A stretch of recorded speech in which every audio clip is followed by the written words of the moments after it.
Hello guys, gagawa tayo ngayon ng squishy. So, ito po sa taas, tutorial po paano magawa ng squishy. Let's go! Kukuha tayo ng papel, i-fold po natin. Tapos, drawingan na lang po natin. Let's go! So, ito po yung naging kalabasan niya.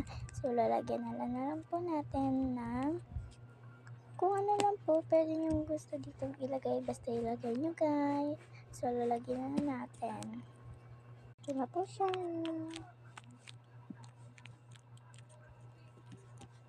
So, ito na po yung kinalabasan niya.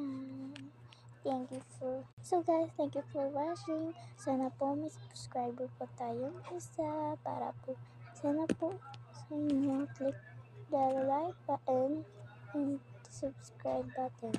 Sana po makaabot po tayo ng 10 subscribers kasi po may lang po ako nag-update ng mga videos ko po. At kung gusto nyo po mag-order sa akin ng blind bag, pwede po kayong mag-order sa akin. So bye-bye! See you in next videos.